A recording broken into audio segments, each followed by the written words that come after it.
I'm sick and tired of waiting to get an email back from the editing software people, so I'm just gonna be really illegal about all this and just do it anyway. Howdy, my name is Stee and welcome back to my movie menu. Today I'm gonna start us off with a bang. Hopefully literally if I can do this in editing. Never mind. And I'm going to talk about the Expendables 2. Now the way that I usually do these things, as we all know, as we all love, I don't actually talk about the movie itself, I just talk about little parts that are fucking awesome. And in this case, it's the entire movie, so I'm going to talk about the entire movie.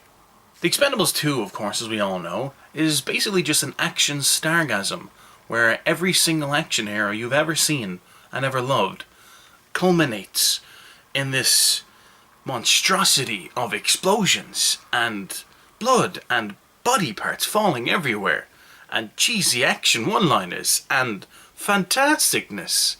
And that is the Expendables and the Expendables 2. If you want to see an action movie that's an action movie for the sake of being an action movie, see the Expendables. If you want to see an action movie that's made to be an action movie about action movie people, go see the Expendables 2. Now we all know the rumors that were spreading around when Chuck Norris was initially thought of to be part of the movie, that he wouldn't be in it if there was going to be blood and violence, so the only way he could be in it is if it was a PG-13. Well, it's not. It's an R-rated or an 18s movie. And Chuck Norris does a butt ton of killing in it, so now, the good parts about the Expendables 2, let's start off with them, okay? The good parts are Sylvester Stallone, Arnold Schwarzenegger, Bruce Willis, Jet Li, Jason Statham, Dolph Lundgren, Chuck Norris, Jean-Claude Van Damme, Terry Crews, Randy Couture. That's pretty much it. Oh, and explosions and killing and death and disembowelment and decapitation and exploding heads, exploding people, exploding cars. Now things I didn't like about it, this is generally the part where I usually go into a big massive rant, but I'm not going to this time. This time there were very few things. The little love story between Jason Statham and Charisma Carpenter, I didn't like it in the first film, so when I got into it in the second one, it just doesn't seem to fit very well. I love Charisma Carpenter, I used to love her back in the day in Buffy and Angel and whatnot. She's never going to escape that, is she? It didn't have a place in the Expendables, but it's fine, you can have it there, work away, do your thing, no problem whatsoever. It just kind of detracted me for about 5 minutes of the movie, but I'm okay with it, it doesn't matter. Yeah, you go, do your thing, whatever, it doesn't matter. Now, usually I put a little white square in the corner, but I'm not going to this time. Because from this point on, I'm going to talk about specific things that happen. Some of them are spoilers, some of them are just awesome moments that you don't really want to hear. It actually sets up the entire movie from this point on. It's what the whole movie is pretty much about. But it does all stem from a kind of spoilerific moment. So skip ahead to this time right here. There's a shadow on my face, but just ignore that while I put the thing. I gotta make it bigger. Okay. But skip ahead to that time. Okay, there you go. And here we go. You gone? If you don't want to hear the spoilers, you have to go now and skip ahead to that time right there. Okay, good? You good? Perfect. 3, 2, 1. Okay, so Liam Hemsworth dies in a rather spectacular way because JCVD, the bad guy, by the way, Jean-Claude Van Damme's bad guy, roundhouse kicks a knife into his heart. So all this is kind of to build up, the guys have to go now and kill JCVD, basically because he's an asshole. And the whole scene was just to set him up as, I'm a really bad guy. Whereas we kind of got that from him being a really bad guy. Because he kind of looks like Albert Wesker from the Resident Evil series. No? Anybody? Just me? Okay then, whatever. And you're back. Now, the part that we were talking about there has no real bearing on the rest of the tale, although it does kind of set up JCVD as the villain. And why the guys have to go and kill him, basically. So, what JCVD is trying to do is get a butt ton of plutonium and sell it off to people, basically. So we're setting up as this bad guy who's trying to make a butt ton of money by killing a butt ton of people. Butt ton, Butt ton, butt ton, butt ton. But that's not the part that you guys want to hear about. You don't care about the plot. You just want to know what the cameos were like. Am I right? Okay, here we go. Arnold Sweaty Knickers, Bruce Willis are a fantastic pair to have in a gunfight. That's all I'm gonna say.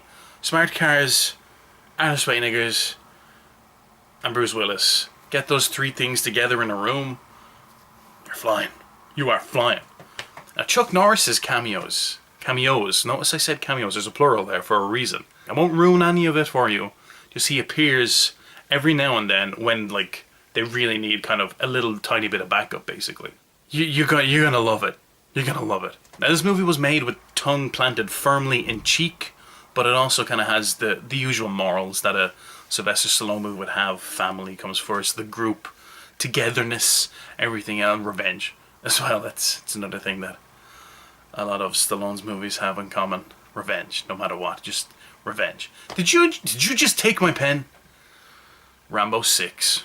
At the moment, this movie only has an 8.6 on IMDb, and it's got like a 52 on Metacritic.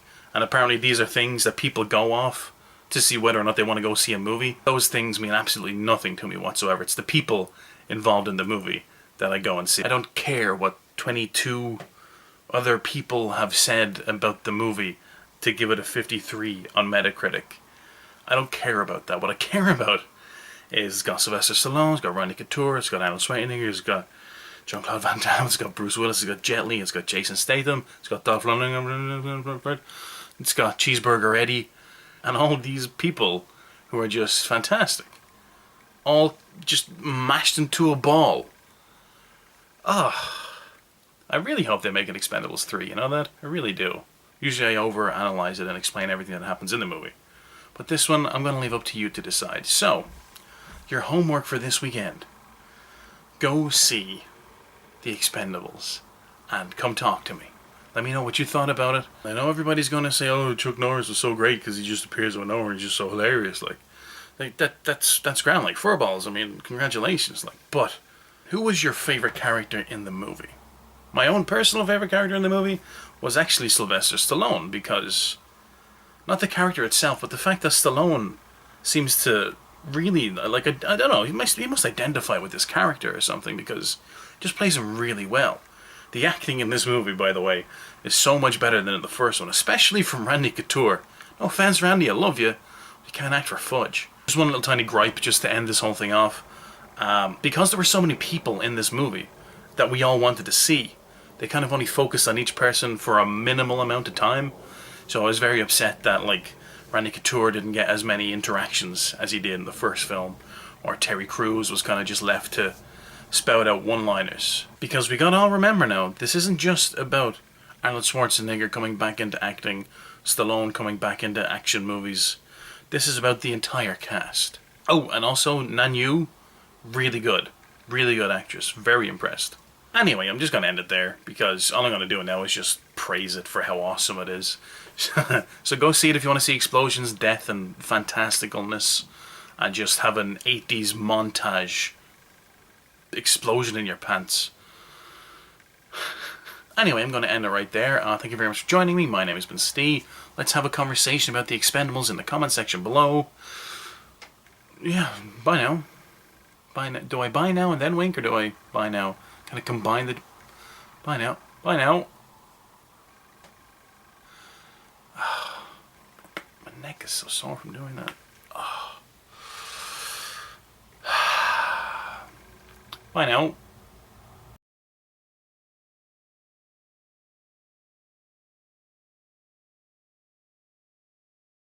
I might even go see it again. Who knows? Treat myself, like. Ooh.